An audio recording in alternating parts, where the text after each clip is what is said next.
じゃあ皆さんこんばんは。こんばんは、先生。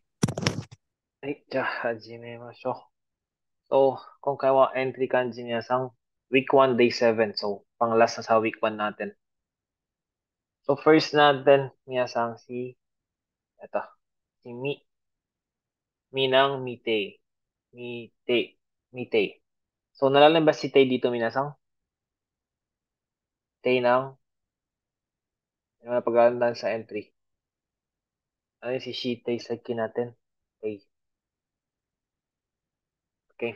So, So, pag-aaralan nito yung Minang, Mitay, Minasang.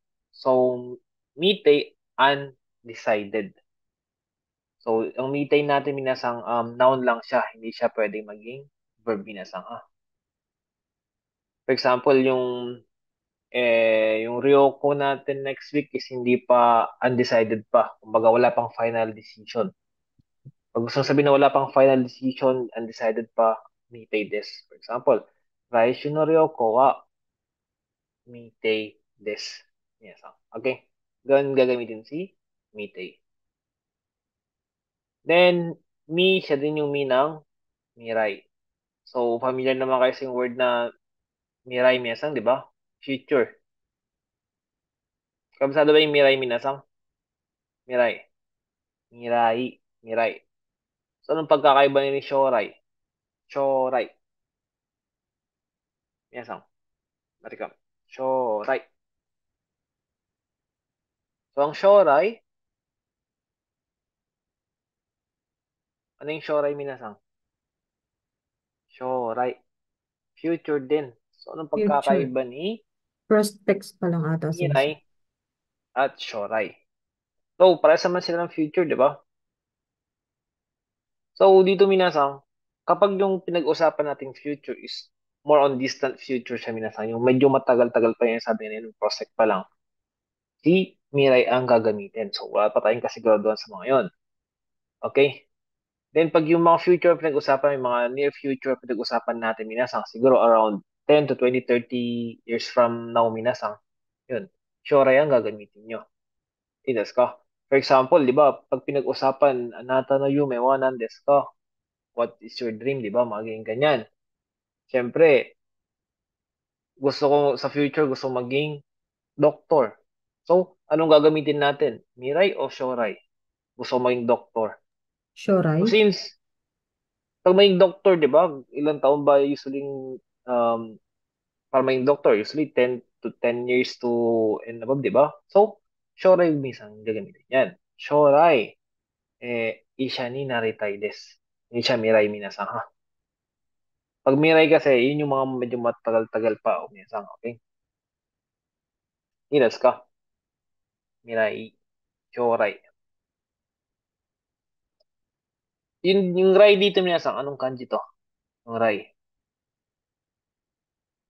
Kimas? So, kanji ng kimas. Kuru. Kimas? So, Rai. Right. Okay, Rai yung reading niya. Rai ng Raishu, na yung Raishu, mga Rainen. Okay. Then, next minasang, mi pa rin, mimang. Mimang. So, mimang, less than. So, yung mang dito, sinakala sa mang na to minasang, anong mang siya? Anong word ang napag-aralan sa kanji na to? Mang. Mang-in, mang-sha. So, yung sa Mang-sha. lesson 1, ang in, mang siya, fumang, di ba? Manzoku, yung mang natin. Okay? So, mimang less than. So, pag sinabi natin minasang na hatachi mimang, hatachi mimang. So, hatachi mimang. Hatachi mimang wa, osake o, for example, osake o nonde wa ikimasen. Yan, nonde wa ikimasen. So, dito minasang, ano ibig sabihin nito? Hatachi mimang wa osake o nonde wa ikimasen. So, hindi pwedeng uminom ng alak yung mga less than 20 years old. Dangerous ka na. So, pag sinabing, anong pagkakaiba nila yung lower na yung ika natin, ano yung ika? Minasang ika. Ika. Kanji ng ika natin. Ika. Yan. Ang pagkakaiba nila, di ba? May ika at ijo tayo. More than less than natin. So, pag sinabing hatachi mimang minasang, mag-base tayo sa example na to. So, bawal uminom yung 20 years old below, di ba? Pag 20 years old ka, pwede ka pa bang uminom o hindi minasang? Pwede or bawal? Pag 20 years old ka. Saktong 20 years old ka. Kasi sabi Pwede. dito, hatachi mimang. Pwede, sensei. Kasi 20 years old pa baba. Okay. Pag minasang, mimang, pag hindi kasali to, ha? So, ibig sabihin, ang di bawal uminom minasang, yung mga 19 pababa. Okay? Yun ang pagkakaiba ni Ika. Pag sabi mo 20 years hatachi ka, 20 kasama si 20 pababa. Nakagal sa minasang. Yun ang pagkakaiba nung dalawa. Sa Japan, pag 20 years old ka, pwede na kasing uminom, di ba? Nakagal sa minasang. Kami mang ang gagamitin doon. So, pag Ika, kasaming 20 years old. Okay? Pag 20. Pag Mimang, same lang din kung kahit hindi edad dyan. Pag ginamit niyo yung number, Mimang, ibig sabihin, yung kasamang nakalagay yung number doon, di kasali yun. Okay? Pero pag number plus ika, for example, 20 tas Mimang, di ba? Nijo tas Mimang. Nijo ika. Pag Nijo Mimang, ibig sabihin yung 19 pababa. Pag Nijo ika naman, kasama yung 20, pababa minasang. Okay, mas ka. Yan, idas ka. So, ano yun na? Hay. Example natin. Ja, dito, tingnan nyo minasang. Hindi ito miha. Hindi ito yung minang miray, minang mitay, at minang mimang. Anong pagkakaiba nila yung guhit? Nakita itong dalawa minasang, yung guhit. Dito, mas mahaba yung nasa taas, tama? Kaysa dito, Hay. sa gitna. Dito naman, mas maliit yung, mas maiksing na sa taas, mas mahaba yung nasa gitna. Napansin niyo ba minasang? Ito yung mi. Ito naman minasang, iba na yung basa niya. Okay, magkamukha sa, importante yan, lalo sa exam. Malamang, sana malamang paghahaluin yan. So, ang basa nito minasang is matsu. Matsu. Okay? So, wala siyang kunyomi minasang. Onyomi lang. So, laging may kasama yan.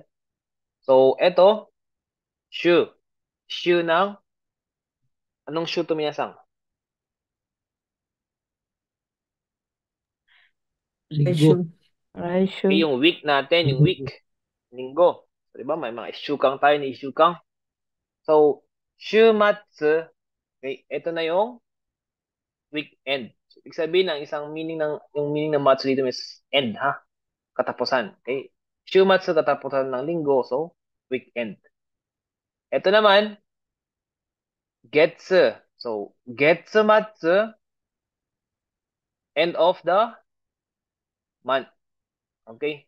So, magamit siya as time minasang. Okay? Kailan ka uwi sa ano? Kotoshi no, kaya next month. End of the month, next month. Getsu no, getsumatsu ni kairimasu. Okay? Pwedeng as time to gamitin minasang, ha? Nenmatsu, baliktad. So, pag nenmatsu naman minasang, end of the year. So, busy ako pag ano, pag end of the year. Diba? Nenmatsu ni Isugashi desu. Totemo isugashi desu. Daijoubu minasang. So, mag-ingat lang ha, yung mi natin. Baka mapagpalit nyo si mi at kay matsu minasang. Okay? Diyan dito, wakai. So, kanji ng wakai. Minasang, wakai, yang. So, wakai, wakai, i-adjective. So, alam niyo siguro yung wakai minasang na i-adjective, di ba? Diyan, sa giwa, bang.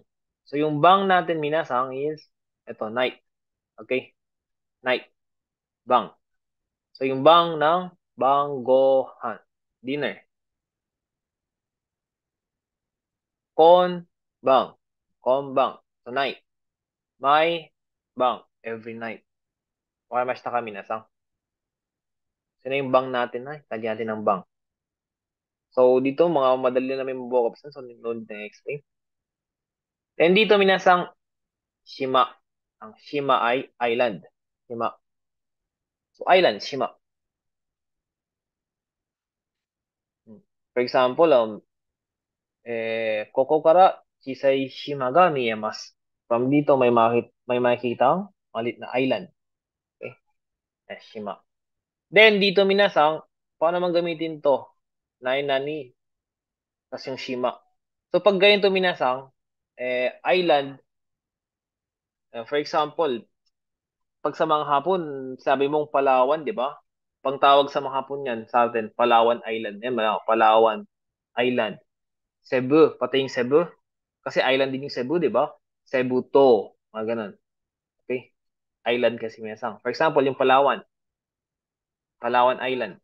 Sa atin, Palawan lang naman, di ba? Gawin natin yung Palawan na lang. Palawan. So, yung name ng island minasang din, lalagyan mo lang yung kanji ng ano yan, yung kanji ng Shima. Shima.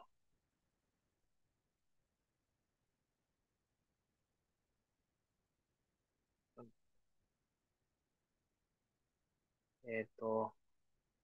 Yan. Pero ang basa nila minasang, pag may noun nakatabi na ganyan, to na ang ilalagay nyo dyan. So, Palawan, to. Okay, mashita kami minasang, Cebu, to. Mindanao, to. Luzon, to. Okay? So, nani, to minasang, name nung island. Minasang, okay, mashita ka? Paano gamitin to na to? To. Minasang, idas ka? So, hindi siya Palawan, Shima, ha? So, magiging to ang basa niyan. Okay? Sige wa. Ito, minasang. Ito, kanji ng Sara. So, Sara o Sara, plate minasang plato. Sara. Yung Sara, so siya rin yung Sara ng or Hi Zara. So, hi, ito yung abo minasang na hi. Ash natin, hi. Then, Zara. So, may ting-ting na ha. So, Sara, hi Zara. So, abo, tapos yung plate, ashtray minasang. Idas ka? Hi Zara. Hi Zara, ashtray. Then, dito minasang tignan nyo, magkamukha ulit. Ito, itong dalawang to. Pagkakaiba lang nila, may line dito, di ba? Nakita ba minasang? Ito lang. So, yung walang line dyan, yan yung plate. Then, yung may line minasang, yung naka-osli na yan, ito yung blood naman. Okay, mashita ka minasang. Yung plato, yung dugo. Okay? Minasang, ilas ka. So, yung dugo minasang, ang Japanese reading yan is chi. Or kunyomi niya. Chi minasang. Pag may isa lang, chi. Okay? Kunwari, Chigakirai desu. Ayan, Chigakirai desu. Ayan. Then, minasang, ang isang basa ng chi ay ketsu. So, ketsu. Tapos yung demas na natin, ang isang basa, shuketsu minasang, medical term na. So, shuketsu, bleeding. So, siguro naman sa mga nag-caregiver dyan, na-encounter nyo na tong word na to. Nag-review kayo. Shuketsu minasang, bleeding. Kaya ba? So, dito, pag gagamitin sentence yan, for example, may bleeding ako, shuketsu ga arimasu. Yun, or kaya shimasu minasang. Shuketsu o shite imasu. Nagbi-bleed ako. Okay? For example, noun wa shuketsu shite imasu. Shuketsu shite imasu. Shuketsu ga arimasu. Then pag sabihin mo naman na wala na or nag-stop na, tomarimasu lang minasang pwede na. Shuketsu ga tomarimashita. Okay, mashita ka minasang. Shuketsu. So dito, ayun dito, yung pagkakaiba ng dalawang kanji minasang. Okay? Okay, mashita ka. Sige wa, eto minasang.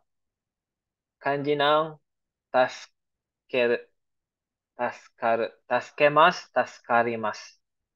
Taskemas, taskarimasu to minasan ha. Taskaru. So, ito yung to help minasan ha. Diba may to help tayo dati nung N5? Yung tetsudaimasu. Tetsudaimasu. To help Okay. with a task naman yun. Itong taskemas kasi, to pwedeng help to rescue na ano. Okay? Iligtas. Okay, taskemas. So, etong kanyan to, ang basa niya, tasu ng taskeru, taskaru, or taskarimasu, taskemas. Then, ang unyomi niya minasan, jo. Okay? Jo. Kyujo. Kyujo. So, rescue. Kyujo shimashita. So, person o kyujo shimashita. Minasan. Okay? Same lang din dito sa taskemas. Person o taskemas lang din yan. Pakimashita ka minasan. Yes ka. So, yung Q dito, mapag-aralan sa kanji yan, pero wala pa. Sa mga next weeks yan. Ito, ang meaning ng kanji yung tumisan ng Q dito is to help lang din. Okay? To save, to help. Ligtas. So, ito yung Q ng, yung QQ siya minasang, ambulance. So, yan yung Q ng QQ siya doon. Okay. So, ito naman, taskaru minasang. Ito yung transitive natin. Okay, mashita ka minasang. Ito naman, taskaru, be help, save from trouble minasang. Ito naman yung intransitive natin. Okay? Pag taskarimashita, tinulungan nila ako. So, isang meaning pa niyang taskaru minasang, save from trouble minasang. Hindi lang yung parang nasa delikado ang sitwasyon, kaya sumali, tinulungan ka. Ito minasang expression din ng mga hapon na, for example, dahil busy sila, may hinahabol silang gawain, report, ganyan. Tinulungan mo sila, mga ganyan. Para yan, yan. Pwedeng gamitin yan. Taskarimashita, arigato, taskarimashita. Ibig sabihin, salamat kasi. Hindi nga, hindi na siya na problema, minasang. Tinulungan mo siya. Okay? Kaya pag marinig yung minasang, for example, may tinulungan kayo na para matapos yung trabaho nila, ganyan. So, hindi yung help with a task na enough. Kumbaga, tinulungan sila para hindi sila magka-problema, minasang. Okay? Taskatta, arigato. Taskete kurete, arigato, mga ganyan. Okay? Narinig niyo ba yung taskatta na yung minasang? Alam, for example, nagmamadali sila, kailangan na tapusin to, tapos tinulungan mo. Taskatta, mga ganun. Agaw na expression minasang ha. Okay, mashita ka. So, yun lang yung week 7 natin minasang. So, yun. Memorize nyo sa per word na lang minasang. So, yung magkakamukhang kanji natin sa day 7, check na lang minasang ay yung mi natin at yung matsu. Yung Sara natin kanina at si Chi. Okay, yun naman yung magkakamukha natin. Okay. So, yun lang minasang ha. So, baka ito pagkamalan yung Tori minasang ha. Anong pagkakaiba nila ng Tori minasang? Ang Tori, yung ibon. Yung May nandito sa apat ilalim. na Oh, kuwet sa ilalim. yung may apat na Yung guhit. buhay. Pero pag Ay, yung Yama ang nandyan minasang, yan yung Shima. Shima. Ito yung kanji ng Tori. Tori. Tori natin. Tori. Tori. Korean ne. Ito, isa. Idas ka. Shima, Tori. Shima, Tori. Ito yung pagkakaiba nila. Baka mamaya, hanapin niyo yung kanji ng Shima. Di ba? Na ni Shima. Tapos hanapin niyo yung kanji. Baka mamaya ihalo yan. Ito. Malamang. Ito yung papalitan dyan, minasan yung mga nasa ilalim. Okay? Okay, mas ka.